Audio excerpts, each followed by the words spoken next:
Estamos otra vez aquí en nuestra comunidad refugio, en este domingo 9 de mayo. Parece que se vino el otoño y ya está bien, bien fresquito.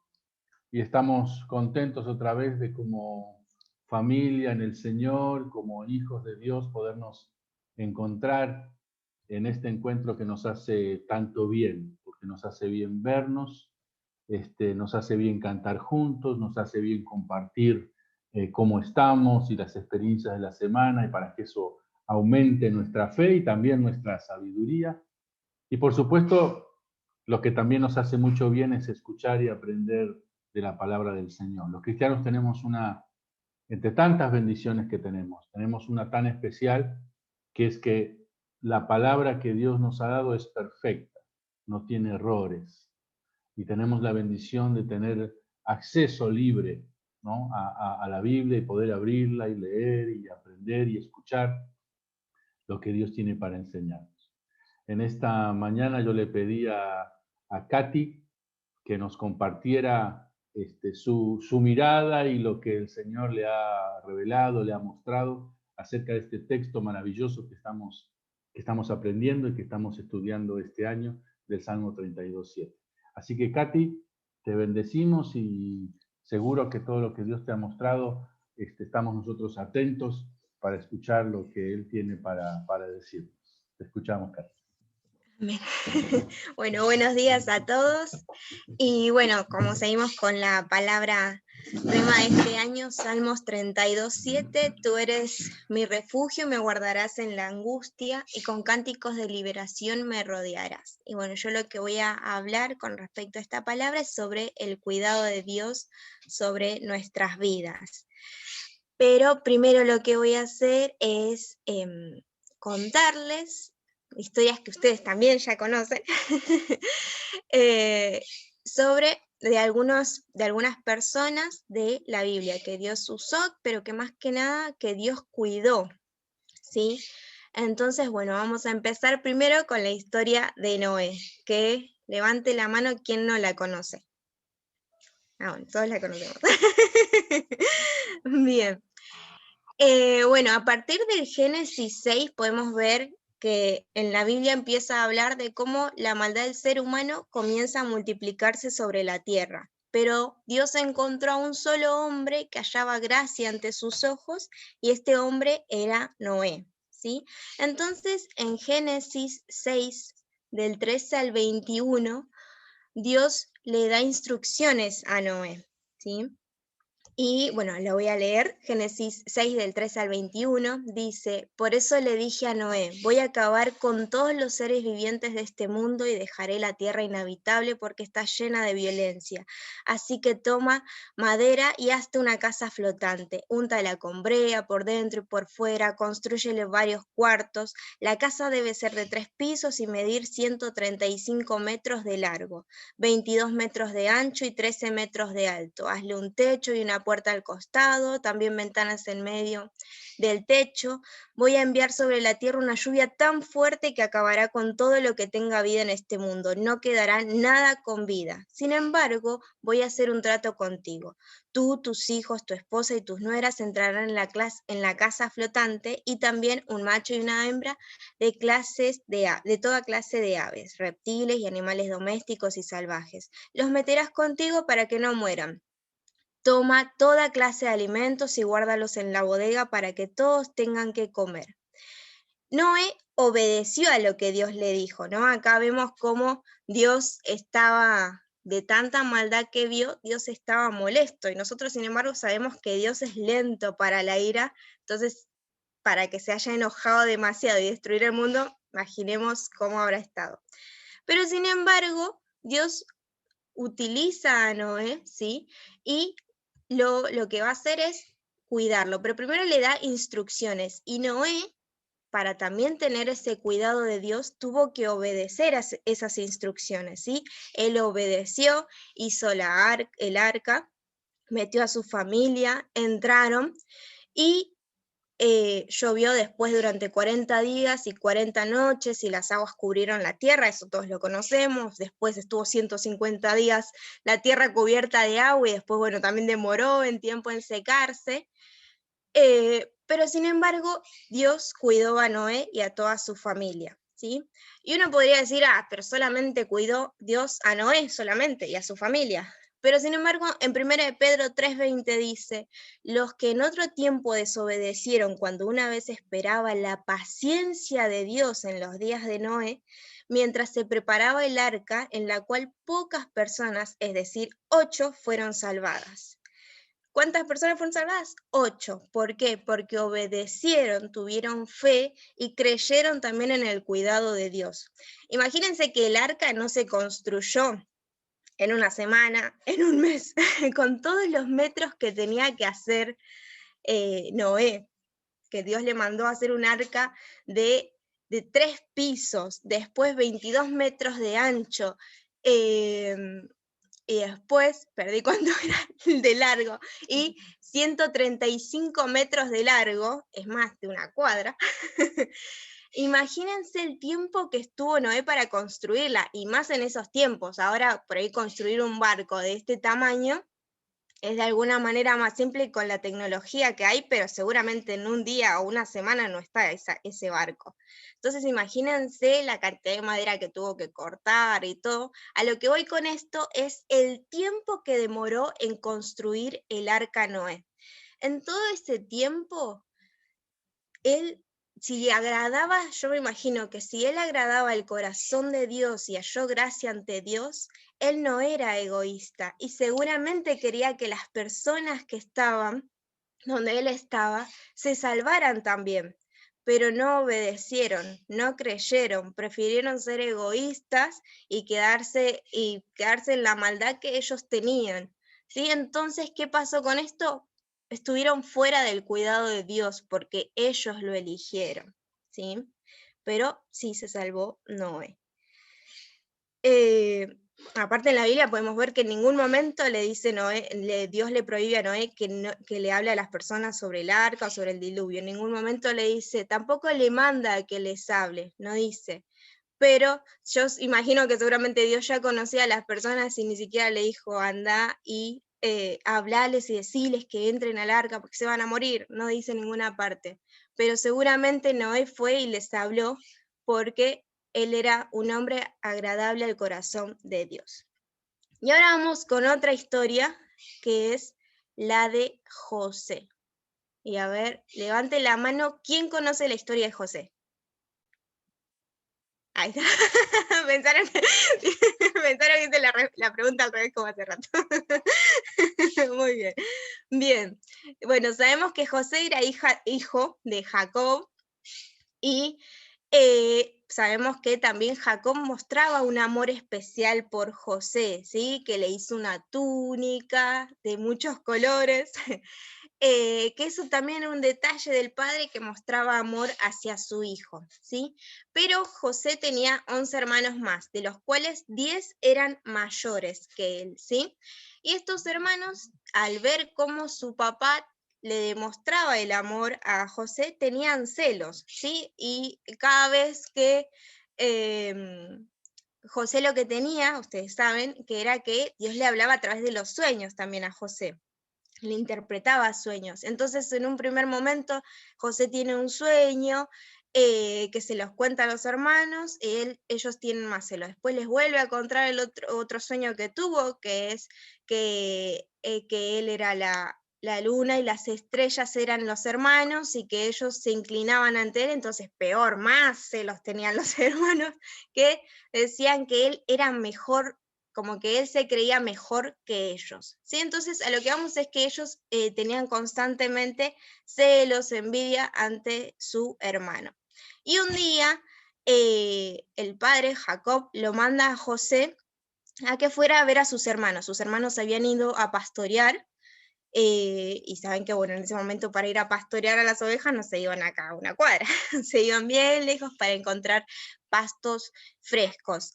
Y entonces lo manda José que los vaya a ver, porque el padre sabía que los hijos tenían mala fama de emborracharse y cosas que hacían que no hicieran también bien su trabajo en el cuidado del pastoreo, ¿sí? Entonces José va y cuando los hermanos lo ven, José llega al lugar donde están los hermanos, y cuando los hermanos lo ven, lo primero que planean es matarlo, ¿sí? Quieren deshacerse de él a toda costa y es matarlo. Luego, uno de sus hermanos, Rubén, dice no, que no, como seguramente le agarró conciencia y dijo, no, matarlo no. Entonces lo que hacen es, pasa un mercader que vende, que compra personas para después venderlas como esclavos. Entonces, bueno, lo compra a José, se lo lleva como esclavo hacia Egipto, y bueno, José luego llega a Egipto y Potifar, el oficial del faraón, lo compra. Hasta ahí sabemos todos. Después también sabemos que cuando José entra a la casa de Potifar, dice en Génesis 39, 2, 4, que mas Jehová estaba con José y fue varón próspero, y estaba en la casa de su amo el egipcio. Y vio su amo que Jehová estaba con él, y todo lo que él hacía, Jehová lo hacía prosperar en su mano. Hacía yo José gracia en sus ojos y le servía. Y él le hizo mayordomo de su casa y entregó en su poder todo lo que tenía, ¿sí? Menos a su esposa. Pero bueno, luego sucede que José entra preso injustamente porque la mujer de Potifar lo acusa de haberla violado, siendo que él siempre la rechazó porque José sabía que si tomaba la mujer de su amo, él pecaría contra Dios, ¿sí? Y para él era muy importante obedecer a Dios, ¿sí? Luego, en Génesis 39, 20, dice que y tomó su amo a José y lo puso en la cárcel, donde estaba con los presos del rey, estuvo allí en la cárcel. Pero Jehová estaba con José y le extendió su misericordia y le dio gracia en los ojos del jefe de la cárcel. Y el jefe de la cárcel le entregó en mano de José el cuidado de todos los presos que había en aquella prisión. Todo lo que se hacía allí, él lo hacía. No necesitaba atender el jefe de la cárcel cosa alguna de la que estaban al cuidado de José, porque Jehová estaba con José y lo que él hacía, Jehová lo prosperaba. Durante este tiempo, José en la prisión llegan a la cárcel el copero y el panadero del rey, porque atentaron contra el rey, ¿sí? Entonces ambos tuvieron un sueño, y como Dios le hablaba a José a través de los sueños, él pudo interpretar los sueños del copero y el panadero. Entonces José sabía que el copero viviría por el sueño que tuvo, ¿sí? Igual yo les estoy resumiendo toda la historia, ustedes se la saben, la leen en Génesis. Y dice que en Génesis 14 dice, José le dice al copero, acuérdate pues de mí cuando tengas este bien, ¿sí? Que significaba que el copero no iba a morir. Y te ruego que uses conmigo de misericordia y hagas mención de mí a Faraón y me saques de esta casa. El panadero fue ahorcado por el sueño que tuvo José. Se pudo saber que bueno, el panadero bueno, moría porque también él había cometido el error. Y el jefe del copero salió vivo y se olvidó de José. Un copero olvidadizo. 2 años después, el faraón tuvo un sueño, se despierta tan agitado que manda a llamar a todos los magos y sabios de Egipto, pero ninguno puede interpretar el sueño. Entonces ahí recién el copero se acuerda de José y lo manda a llamar. Él se arregla porque va a estar delante del rey, y en Génesis 41, 15 al 42 vemos que el faraón le dice a José, yo he tenido un sueño y no hay nadie que lo interprete, mas he oído decir de ti que oyes sueños para interpretarlos. Respondió José a Faraón diciendo, no está en mí, Dios será el que dé respuesta propicia a Faraón. Entonces Faraón dijo a José, en mi sueño me parecía que estaba a la orilla del río y que del río subían 7 vacas de gruesas carnes y hermosa apariencia que pasían en el prado, y que otras 7 vacas subían después de ellas, flacas y de muy feo aspecto, tan extenuadas, que no he visto otras semejantes en fealdad en toda la tierra de Egipto. Y las vacas flacas y feas devoraban a las 7 primeras vacas gordas, y éstas entraban en sus entrañas, mas no se conocían que hubiesen entrado, porque la apariencia de las flacas eran aún mala como al principio. Y yo desperté vi también soñando que 7 espigas crecían en una misma caña, llenas y hermosas, y otras 7 espigas menudas, marchitas, abatidas del viento solano, crecían después de ellas. Y las espigas menudas devoraban a las 7 espigas hermosas, y le he dicho a los magos, mas no hay quien me lo interprete. Entonces respondió José a Faraón: el sueño de Faraón es uno mismo. Dios ha mostrado a Faraón lo que va a hacer. Las 7 vacas hermosas, 7 años son, y las espigas hermosas, 7 años. 7 años. El sueño es uno mismo. También las 7 vacas flacas y feas que subían tras ellas son 7 años, y las 7 espigas menudas y marchitas del viento solano son 7 años que serán de hambre. Esto es lo que respondo a Faraón, lo que Dios va a hacer, lo ha mostrado a Faraón. Aquí vienen 7 años de gran abundancia en toda la tierra de Egipto, y tras ellos seguirán 7 años de hambre, y toda la abundancia será olvidada en la tierra de Egipto, y el hambre consumirá la tierra.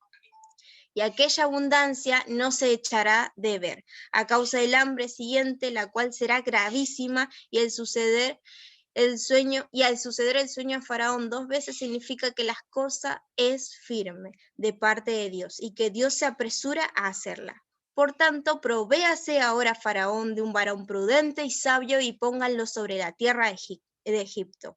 Haga esto Faraón, y ponga gobernadores sobre el país, y quite la tierra de Egipto en los 7 años de la abundancia. Entonces lo que hace después Faraón es elegir a José como su gobernador, el siguiente después de él, ¿sí? Entonces es José después el que administra todas las cosechas, ¿sí?, de Egipto durante los 7 años, para después de los 7 años de hambre que iban a haber, poder administrar la abundancia que habían tenido en los 7 años anteriores, ¿sí? Pero podemos ver que hasta que José es gobernador de Egipto, él sufrió un montón, digamos, lo vimos resumido, pero si vamos por partes, él no estuvo un mes seguramente en la casa de Potifar, después un mes en prisión y llegó a Faraón. Estuvo mucho tiempo, dice la Biblia, años que pasaron hasta llegar a ser gobernador, ¿sí? Pero en todo momento, si ustedes me escucharon decir, Dios estuvo con él y por eso prosperaba, ¿sí? Dios todo el tiempo estuvo con José, y José obedeció también a Dios, ¿sí? Y Dios lo cuidó en todo momento. Desde que fue esclavo, no llegó a la casa de Potifar y no fue maltratado, sino que fue hecho mayordomo. Llegó a prisión y no fue tratado como los demás presos, sino que también fue alguien que estaba a cargo de la prisión, ¿sí? Llega ante el faraón y no fue tratado como preso hebreo, sino que lo hace gobernador, ¿sí? Entonces Dios siempre estuvo con José en todo momento, lo cuidó, y además José siempre obedeció a Dios, ¿sí? A lo que voy también es que uno diría, pero tuvo que pasar por todo esto para llegar a esto, ¿por qué no fue más fácil, no? Y eso también, que pasó 2 años para que el copero se recordara a José. Y uno diría, ¿por qué no llegó? Me imagino a José que le dijo, bueno, acuérdate de mí cuando salgas de acá y háblale al faraón.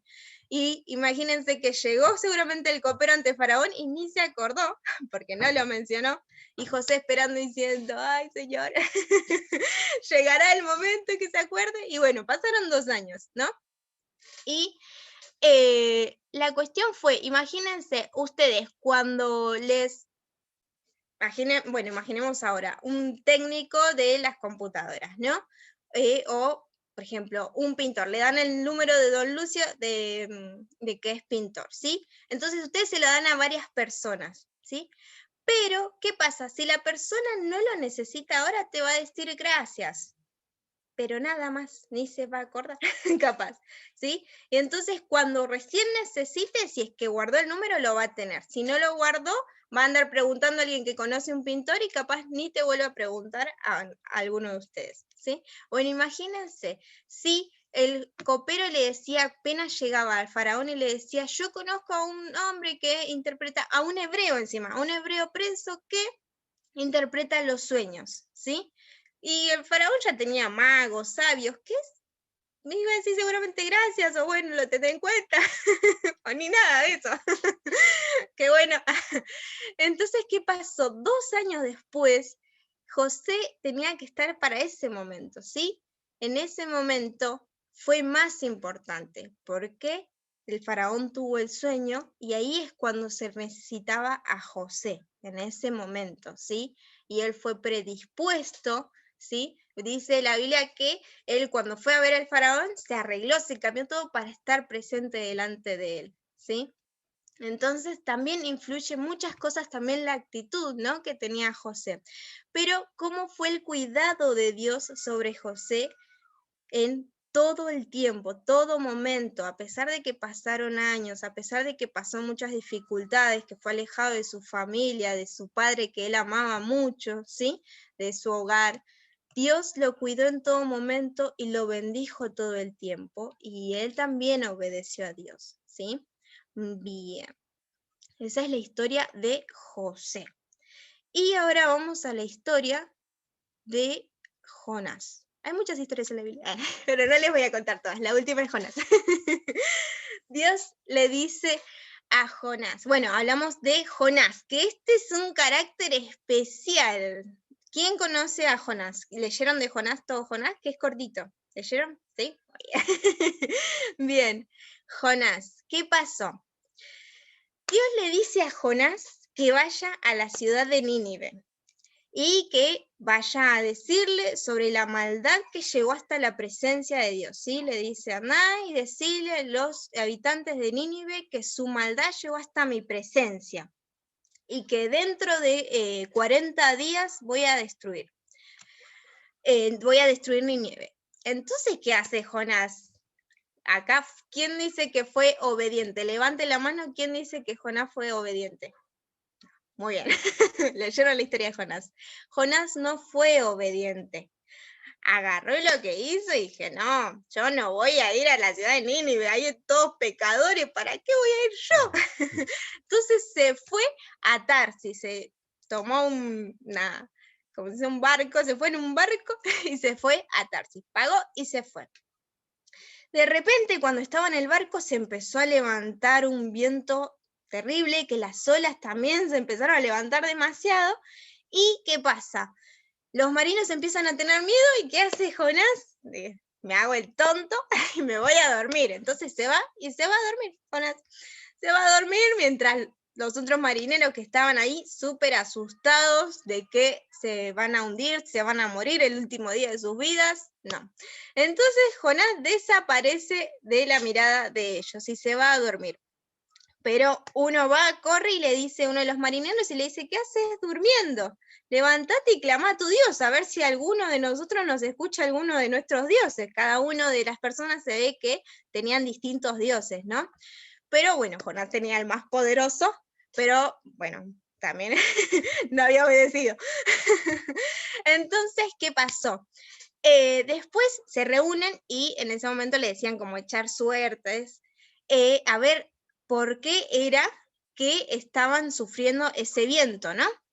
Entonces la suerte, se supone, no sé cómo lo hacían en ese momento, le cae sobre Jonás. Entonces le dicen, ¿por qué estamos tan mal? ¿Por qué estamos por morir por tu culpa? ¿Qué es lo que hiciste? Entonces Jonás le dice, soy hebreo y temo a Jehová, Dios de los cielos, que hizo el mar y la tierra.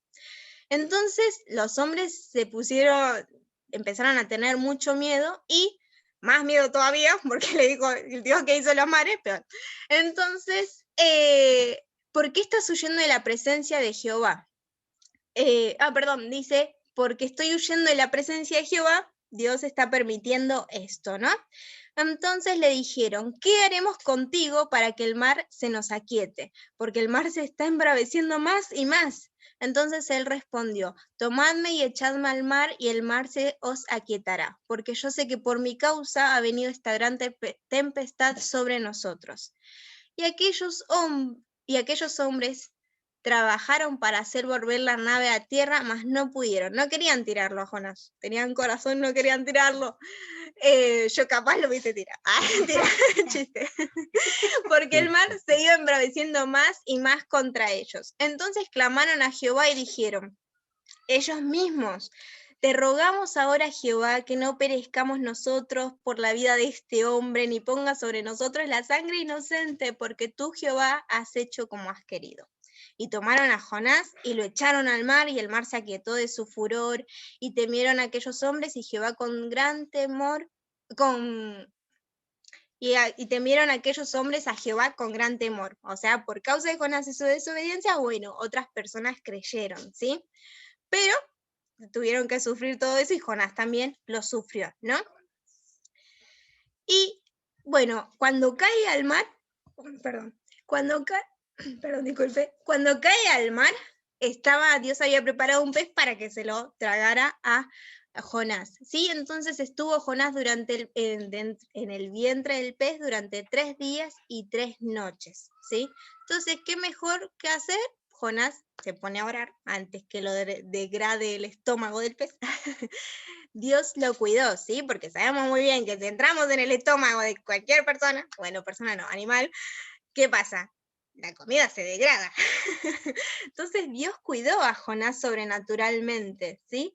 Dios lo cuidó para que esté entero y llegue a Nínive, ¿sí? Pero no es que agarró y lo soltó y dijo, bueno, te bajaste del barco, te agarro y te llevo. No, Jonás tuvo que pedir perdón a Dios, arrepentirse y obedecer y decidir ir a Nínive, ¿no? También. Entonces, bueno, Dios lo hace que el pez lo suelte a Jonás en la tierra y Jonás va a Nínive.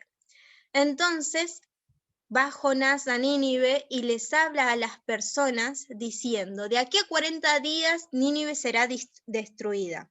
Y los hombres de Nínive creyeron a Dios y proclamaron ayuno y se vistieron de ropas, no, se me fue el nombre, ropas ásperas, ¿sí? Entonces eso también quita, ¿no? De la comodidad, es distinto estar con ropas suavecitas y alimentarse que estar en ayunos. Esa era una forma, ¿no? De mostrar a Dios su arrepentimiento. Entonces hicieron por 40 días ayuno. Y llegó la noticia hasta el rey de Nínive y se levantó de su silla, se despojó de su vestido y se cubrió de ropas ásperas y se sentó sobre ceniza, dice. E hizo proclamar y anunciar en Nínive por mandato del rey y sus grandes, diciendo, hombres y animales, bueyes y ovejas, no gusten cosa alguna, no se les dé alimento ni agua, ¿sí? Sino cúbranse de ropas ásperas cúbranse de ropas ásperas, hombres y animales, clamen a Dios fuertemente y conviértanse cada uno en su mal camino. ¿Quién sabe si Dios se arrepentirá de esta su ira y no perezcamos? ¿Sí? Y vio Dios lo que hicieron, que se convirtieron de su mal y se arrepintió del mal que les había dicho que les haría y no les hizo, ¿sí? O sea, Jonás no quería ir a Nínive porque no quería hablarle a los pecadores que habían ahí, pero sin embargo, cuando Jonás apenas les dijo eso, ellos se arrepintieron, ¿sí? Hasta el rey mandó que todo Nínive se arrepintieran, ¿sí? Pero después vamos al último capítulo de Jonás, que dice que Jonás se enojó. Y es extraño, ¿no? Y uno diría, ¿por qué se enojó?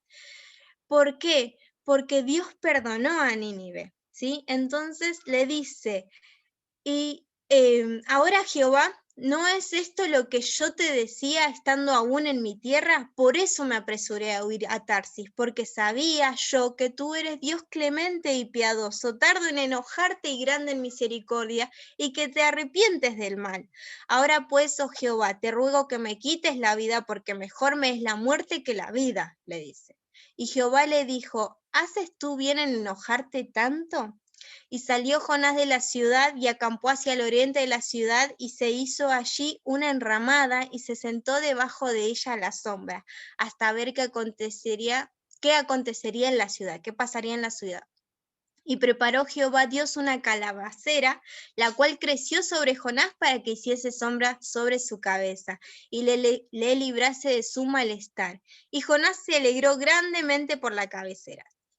Pero al venir el alba del día siguiente, Dios preparó un gusano, el cual hirió la cabecera y se secó. Y aconteció que al salir el sol preparó Dios un recio viento solano, y el sol hirió a Jonás en la cabeza y se desmayaba y deseaba la muerte, diciendo, mejor sería para mí la muerte que la vida.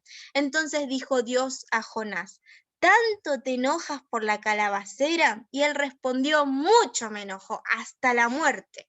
Y dijo Jehová, ¿tuviste tú lástima de la calabacera en la cual no trabajaste, ni la hiciste crecer, que en espacio de una noche nació y en espacio de otra noche pereció?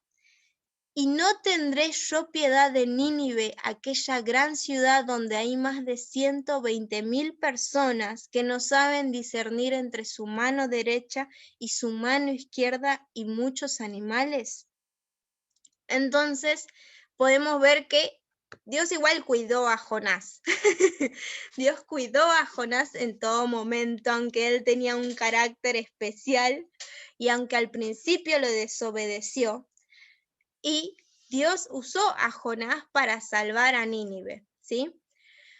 Entonces, Dios sabía que al final Jonás iba a escucharlo, aunque era enojón, Jonás lo iba a escuchar, ¿no?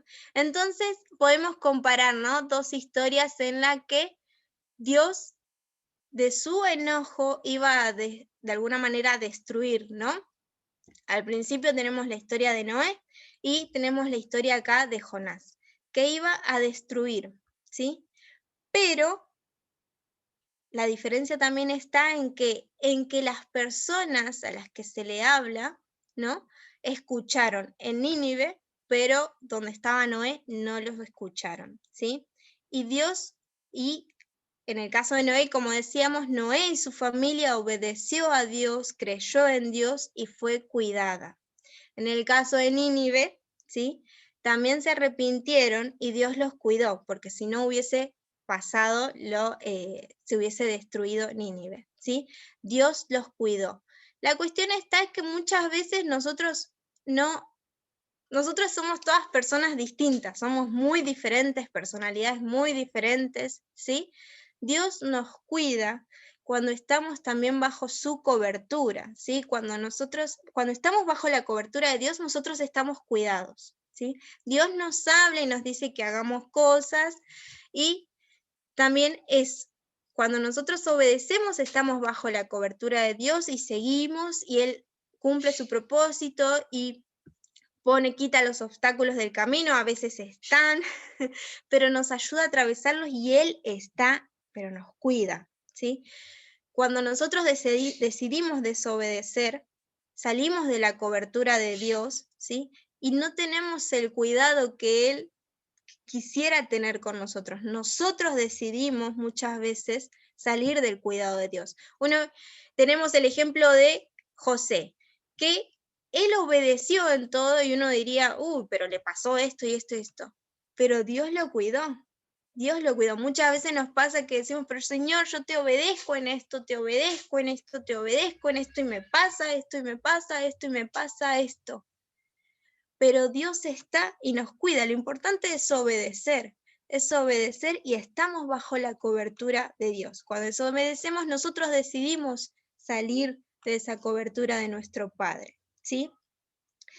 Tenemos muchas personas que vemos en la Biblia que Dios tuvo cuidado de ellos, ¿sí? Conocemos a Moisés, David, Daniel, Job, Esther, Elías, Jesús, muchas personas más, ¿no?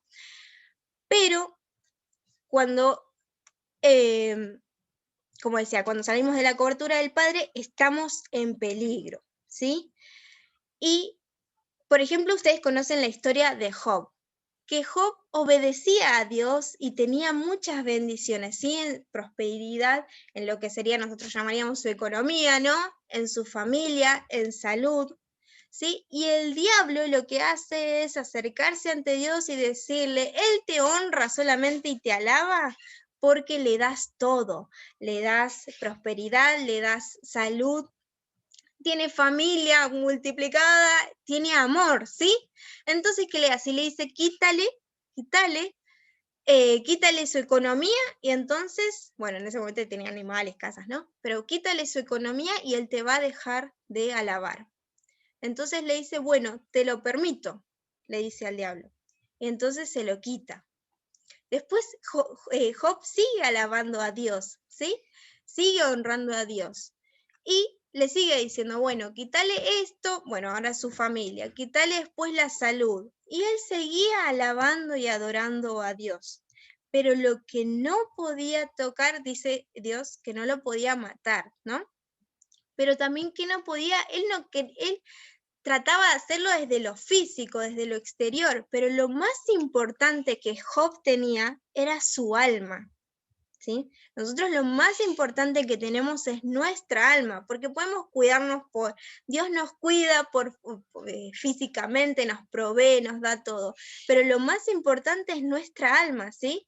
Porque nuestra alma está en nuestro cuerpo, entonces nos cuida físicamente. Pero lo más importante es el alma, ¿sí? Entonces, la diferencia de que Job seguía alabando y adorando a Dios porque él en su alma tenía una relación con Dios, ¿sí? Entonces, podemos ver también, bueno, yo les conté protagonistas, otras personas protagonistas, ¿no? En la Biblia, pero ahora le voy a contar la historia en la que nosotros somos protagonistas, ¿sí? Porque el mayor cuidado de Dios en nuestra vida es lo que hizo Jesús por nosotros en la cruz, ¿sí? Pagó nuestros pecados para libertar nuestras almas. Ese es el mayor cuidado que Dios nos mostró, ¿sí? En Lucas 4:8 dice, el Espíritu del Señor está sobre mí porque me ha ungido para anunciar el Evangelio a los pobres, me ha enviado para proclamar libertad a los cautivos y la recuperación de vista a los ciegos, para poner en libertad a los oprimidos. Y sabemos muy bien que no habla de pobreza en riqueza, sabemos muy bien que no habla de cautivos en lo que es cárcel, sabemos muy bien que no habla de ciegos físicamente, ¿sí? Sino que habla de qué, de nuestra alma, ¿sí? De que veamos, porque muchas veces vemos, pero tenemos una venda espiritualmente que no vemos lo que pasa a nuestro alrededor, no vemos lo que pasa en nuestra familia, no vemos lo que pasa en nuestro trabajo, ¿sí? Entonces, ¿qué pasa? Es como andar en nuestro cuerpo nomás sigue andando. Pero lo más importante es nuestra alma, ¿sí? Si nuestra alma lo ve, nosotros actuamos de una manera distinta, ¿sí? Dios libertó nuestra alma por Jesús en la cruz, ¿sí? Entonces, y nos dio la libertad, que es lo más valioso que tenemos. Pero bueno, cuidar nuestra alma, y la manera de cuidar nuestra alma es obedeciendo a Dios, y uno obedece también a Dios teniendo una relación con Dios, ¿sí? Muchas veces nos cuesta, ¿sí? Porque somos personas, pero tener en cuenta que por la obediencia que le damos a Dios, cuidamos nuestra alma, que es lo más importante.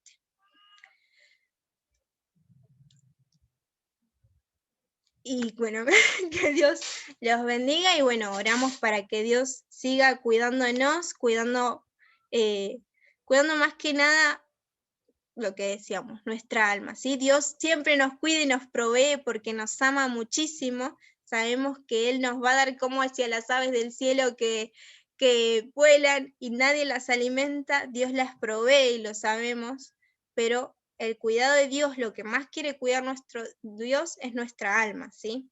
Entonces, tenerlo en cuenta y, bueno, orar para que Dios nos ayude a seguir en obediencia y más que nada bajo el cuidado y cobertura de Dios. Amén.